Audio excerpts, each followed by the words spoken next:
केंद्रीय मंत्री श्री गजेंद्र सिंह शेखावत।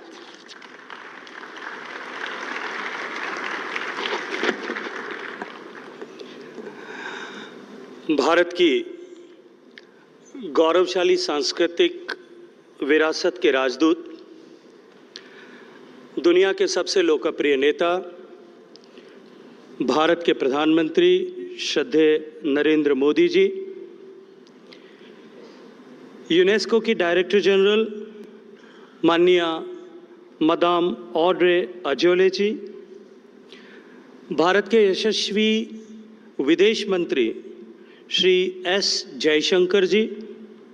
मंत्रिमंडल में मेरे साथी राव इंद्रजीत सिंह जी, सुरेश गोपी जी, यूनेस्को में भारत के स्थायी प्रतिनिधि और आज से प्रारंभ हो रहे वर्ल्ड हेरिटेज कमेटी के इस 46वें सत्र के चेयरपर्सन श्री विशाल वी शर्मा जी, विभिन्न देशों के सम्माननीय मंत्रीगण, त्रिपुरा के सम्माननीय मुख्यमंत्री जी, राज्यों के संस्कृति मंत्रीगण, यूनेस्को सचिवालय के वरिष्ठ अधिकारीगण, विश्व भर से आए विश्व धरोहर समिति के सम्माननीय सदस्यगण, भारत सरकार के अधिकारी वृंद, सम्माननीय देवियों और सज्जनों, भारत में पहली बार हो रहे इस वर्ल्ड हेरिटेज कमेटी की मीटिंग में पधारे आप सभी अतिथियों का मैं भारत की अतिथि परंपरा, अतिथि देवो भव के भाव से हृदयपूर्वक स्वागत करता हूं, आप सबका अभिनंदन करता हूं। सम्माननीय प्रधानमंत्री जी ने अपने व्यस्ततम समय में से इस वैश्विक सम्मेलन के उद्घाटन में पधारने की अनुमति देकर एक तो इस गरिमामयी सम्मेलन के आयोजन को और अधिक गरिमामय बनाने का उपकार किया है, वहीं दूसरी तरफ भारत की समृद्ध सांस्कृतिक विरासत और गौरवशाली ऐतिहासिक धरोहरों के प्रति उनके मन में जो सम्मान है उसे प्रदर्शित किया है। मैं मेरे मंत्रालय परिवार की तरफ से सम्माननीय प्रधानमंत्री जी के प्रति कृतज्ञता व्यक्त करते हुए आप सभी का बहुत सारा स्वागत करता हूं। माननीय प्रधानमंत्री जी, आपके नेतृत्व में गत वर्ष हुए G20 शिखर सम्मेलन के अनुपम अद्वितीय आयोजन के चलते भारत की तरफ देखने का, विश्व भर का नजरिया, भारत की तरफ देखने का दृष्टिकोण बदला है। ऐतिहासिक चुनाव के बाद तीसरी बार सरकार बनने के साथ ही इस बड़े आयोजन के माध्यम से हमने एक बार फिर बहुत थोड़े से समय में भारत की तरफ लाने में सफलता प्राप्त की है। भारत में हो रहा यह आयोजन एक और जहां आधुनिक ज्ञान और विज्ञान में भारत ने जो उन्नत कौशल और सफलताएं प्राप्त की है उनका दर्शन होगा, वहीं साथ ही साथ भारत की समृद्ध सांस्कृतिक विरासत और उसकी विविधता, भारत के गौरवशाली इतिहास से जुड़ी ऐतिहासिक धरोहरों एवं उनके रखरखाव से जुड़े भारत सरकार के गंभीर प्रयासों को भी विश्व पटल पर दर्शाने में असफलता प्राप्त होगी। भारत अपनी टेंजिबल, इंटेंजिबल, कल्चरल, नेचुरल विविधताओं के चलते हुए विश्व भर में एक विशिष्ट स्थान रखता है। भाषा की, खान पान की, रीति रिवाज से लेकर शिल्प कला की विविधताओं के चलते हुए भारत विशिष्ट तो है ही, लेकिन इन विविधताओं को एकता के सूत्र में बांधने वाले विभिन्न सूत्रों के चलते ये एकजुट भी है। विविधताओं का सहज सुंदर सामंजस्य और संस्कृतियों का सुंदर समायोजन भारत को विश्व में और भी अनूठा बनाता है। भारत के 75वें स्वतंत्रता दिवस को संबोधित करते हुए माननीय प्रधानमंत्री जी ने अमृतकाल में भारत के प्रवेश के साथ ही भारत 2047 तक विकसित भारत बनेगा, ये संकल्पना की है। और इस संकल्पना के पीछे जो 5 मूलभूत सिद्धांत जिन्हें पंच प्राण की संज्ञा उन्होंने दी, उसमें प्रमुखता के साथ में उन्होंने अपने विरासत पर गर्व करने को भी समायोजित किया है। यह सरकार के विरासत संरक्षण के प्रति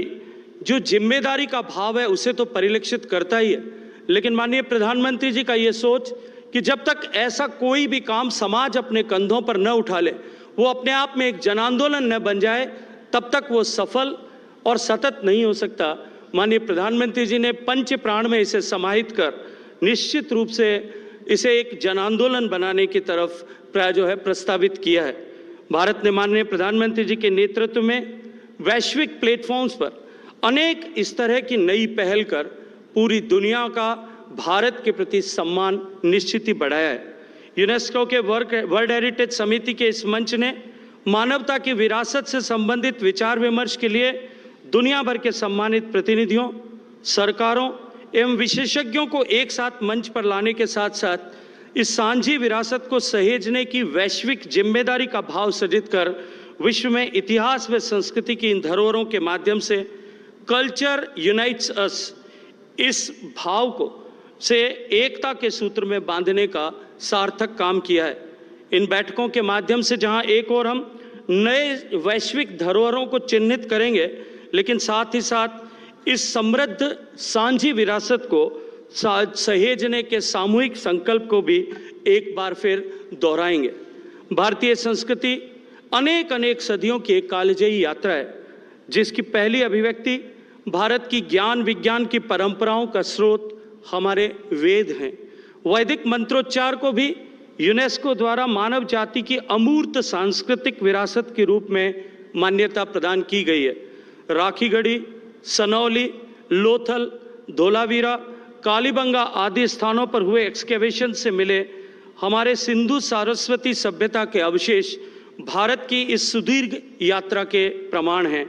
इन अवशेषों से प्राप्त सिंधु लिपि के डिसाइफरमेंट का प्रयास आज भारत सहित विश्व के अनेक देशों में हो रहा है। माननीय प्रधानमंत्री जी, आपका यह मंत्र विरासत भी और विकास भी,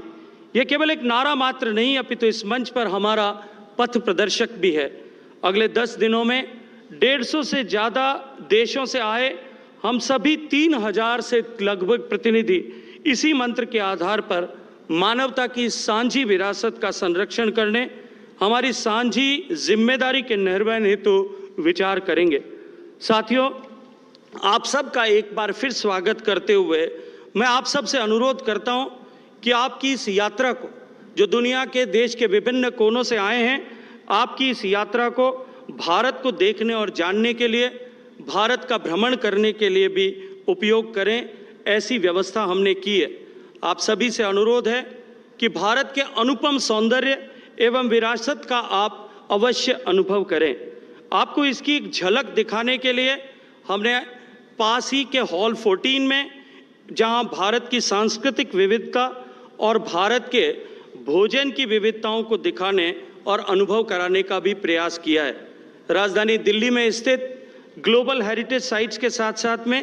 अन्य दर्शनीय स्थलों का भ्रमण आप कर सकें, इसे क्यूरेट करने का हमने प्रयास किया है। यूनेस्को कन्वेंशंस के प्रावधानों के तहत माननीय प्रधानमंत्री जी के विशेष प्रयासों से भारत लौटी ऐसी एंटीक्विटीज़ में इसको भी हमने यहाँ प्रदर्शित किया है। इस परिसर में और दिल्ली शहर में